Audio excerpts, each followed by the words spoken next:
Campaign 2018 is sponsored by Wisconsin Hospital Association,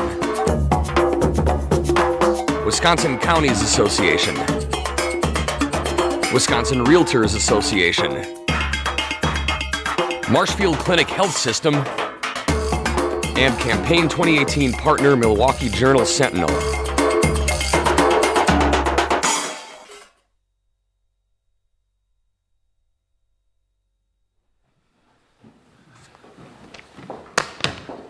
Morning. Morning, everybody. It's dark in here. Is it? It is. It's quite dark. Okay. Thanks for coming this morning. I'm Jon Erpenbach, State Senator from the 27th Senate District, the waterlogged 27th Senate District. But I just real briefly want to congratulate and commend everybody who's been sandbagging up and down Highway 14, up in Baraboo. Things are a mess, but communities are coming together. People living outside of communities are coming in to help out, and it's great to see. I understand Madison firefighters right now on their day off are up in North Freedom sandbagging today, so that's good to hear. But that's not why we're here. I want to talk about the Affordable Care Act and what's going on with that today by starting to talk about Governor Walker, who has spent the past 8 years undermining Wisconsinites' access to quality, affordable health care. He's repeatedly supported Republican efforts to undermine the Affordable Care Act and weaken protections for people with pre-existing conditions while refusing to expand access to coverage for thousands of Wisconsin residents who really do need that. Every single step of the way, Attorney General Brad Schimmel has supported the governor's efforts to dismantle these protections against the worst abusers of insurance companies, things that ended with the passage of the Affordable Care Act. What the governor and the attorney general fail to understand that the Affordable Care Act is actually a popular thing. People like it. Thousands and thousands of Wisconsinites have health care thanks to the Affordable Care Act. And if the Affordable Care Act were that bad, Republicans in Congress a long time ago would have repealed the Affordable Care Act. They tried 500 million times and were unsuccessful each step of the way. Yet we have an attorney general now who's joined a lawsuit to dismantle the Affordable Care Act, which essentially is taking away health care coverage for people with pre-existing conditions. And that's about a couple of million people in Wisconsin who have pre-existing conditions. Yet we have an attorney general who is out of touch, out of step with Wisconsinites up and down this state who depend on the Affordable Care Act. I would tend to think if you took away Brad Schimmel and Scott Walker's health insurance, they would understand how important the Affordable Care Act would be. They'd understand that immediately. Odds are that may be the only way they could access health care. Who knows? But in the end, what the Attorney General is doing today, he is on the wrong side of history, he's on the wrong side of the law, and he's certainly on the wrong side of Wisconsinites. And to further talk about that, I want to introduce Josh Kaul. Josh is a former federal prosecutor, and he's currently running for Attorney General. Sure. Thanks, everybody, for being here this morning. The reason we're doing this today is that there is a major hearing being held today in federal court in Texas in the case that is seeking to strike down the Affordable Care Act. That lawsuit is being led by Brad Schimmel and Texas's Attorney General. And so here we are today in the middle of an opioid crisis in Wisconsin. We have a growing meth problem. We have a shortage of prosecutors, and our Department of Justice's resources are being used to fight to take protections away from Wisconsinites with pre-existing conditions. That is a misuse of our taxpayer dollars. Wisconsinites deserve better from their Attorney General. So let's talk about what this suit would do if it's successful. If the lawsuit that Brad Schimmel and Texas's AG are leading succeeds in court, Wisconsinites with pre-existing conditions will lose protections. Health insurance companies will once again be able to deny coverage to people on the basis of a pre-existing condition. Young adults would lose the guarantee that they can remain on their parents' coverage until they turn 26 years old. And the CBO, the Congressional Budget Office, estimates that if the major components of the Affordable Care Act are struck down, more than 30 million Americans will become uninsured. This lawsuit is not in the interest of Wisconsinites, and as Attorney General, I'm going to seek to withdraw Wisconsin from this lawsuit. We should be working to expand access to affordable health care in Wisconsin and working to reduce costs. And I hope to work with Governor Evers to work to expand Medicaid in Wisconsin and to seek to withdraw from this suit. So thank you very much for being here, and with that, we're happy to take questions from folks. So I know that the Attorney General can't file these kinds of lawsuits unless one of the houses of the legislature or the governor gives you permission to do it.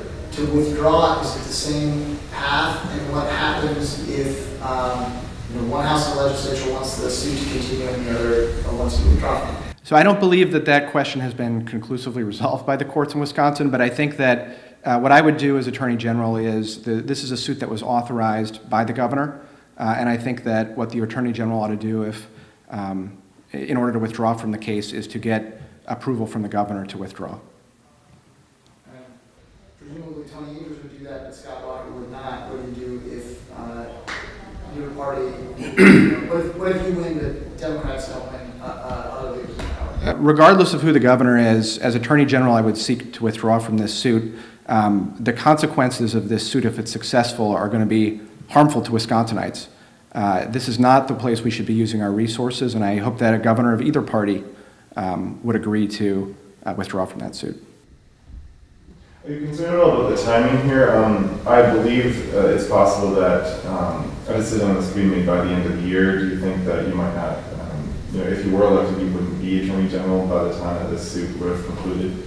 And what would you do if it did conclude successfully?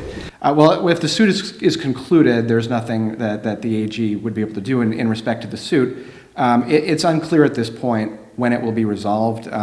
As I mentioned, there's a major hearing being held today, but I think it's very unlikely that this suit would be resolved prior to 2019. And the reason is that it's in district court right now, but there will almost certainly be appeals of this suit, and that process will likely play out over a period of time. Are there any other cases you want to withdraw from? I think that the approach I would take as Attorney General to any case where we're talking about challenging policies that the federal government has enacted is a two-part test. First, is the law unconstitutional, or is there a regulation that's a violation of the law? And if the answer to that is yes, then the question is this policy or law harmful to Wisconsinites? Is it harming our interests? And one of the things that I think our AG has made a mistake in doing is getting the state involved in a number of challenges that I don't think serve the interest of Wisconsinites. And so I'll give you a few examples.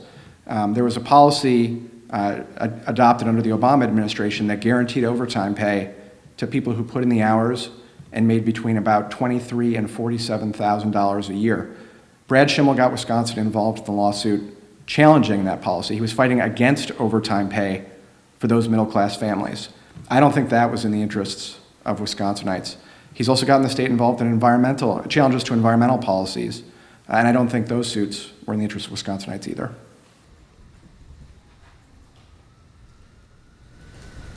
Anything else, guys? I'm just curious about the legal arguments here that the Attorney General and the state are using. It's my understanding that the Supreme Court in 2012 said the ACA would only be constitutional if the individual mandate was considered a tax, and since the individual mandate, as I understand, was removed in December through the tax law, I guess how can the ACA stand given these arguments? What's the legal argument there? The state's legal arguments here are very weak, and a number of experts have weighed in on this.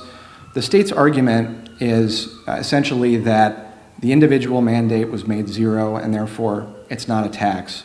That's a hotly debated question, and that's going to be litigated. But the fundamental flaw with the state's argument is that the state says that if the individual mandate is invalidated, every other component of the Affordable Care Act has to be invalidated. And so the state is arguing, Brad Schimmel is arguing that we should be striking down protections for people with pre-existing conditions, getting rid of the guarantee that young adults can stay on their parents' health insurance coverage, because he's arguing that the individual mandate is such a fundamental part of the Affordable Care Act that the rest of the statute has to fall if the mandate falls. The problem with that argument is that the same Congress that made the individual mandate zero also rejected attempts to repeal the Affordable Care Act. So it's a weak legal argument, and I think it should be rejected. Let me just real briefly, I don't even think it's on policy with Brad Schimmel, it's on politics. Same thing with Scott Walker, it's on politics. Scott Walker ran for president for about 10 minutes. And it was all basically dealing with politics of getting rid of the Affordable Care Act, and it didn't take the Medicaid expansion and so on and so forth. As a result of all of this stuff, you still have a base of the Republican Party who wants Obamacare repealed, even though part of that base, in all likelihood, through the Affordable Care Act, either some of them get their insurance or their pre-existing condition is protected by the Affordable Care Act. So again, what the Attorney General is doing today is nothing but political. It's nothing but trying to shore up part of his base because he's kind of weak right now, and he knows that. So what better way to try and jumpstart a campaign than say, let's go after Obamacare and throw red meat at the base and so on and so forth, when in the end, part of that base actually benefits from the Affordable Care Act, which if they stop to take a second to read, they would figure out that getting rid of the Affordable Care Act is actually a bad thing for them. Anything else? Yeah, Josh, do you think that the Senate should confirm Brett Kavanaugh?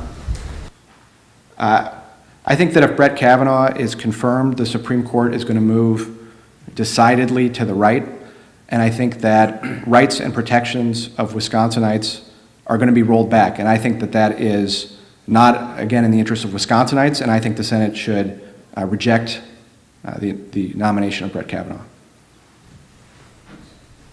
All right, thanks everybody. Thanks. Hey, good to see you. I'll see you soon. Campaign 2018 is sponsored by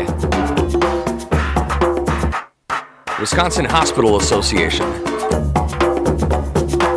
Wisconsin Counties Association, Wisconsin Realtors Association, Marshfield Clinic Health System, and Campaign 2018 partner Milwaukee Journal Sentinel.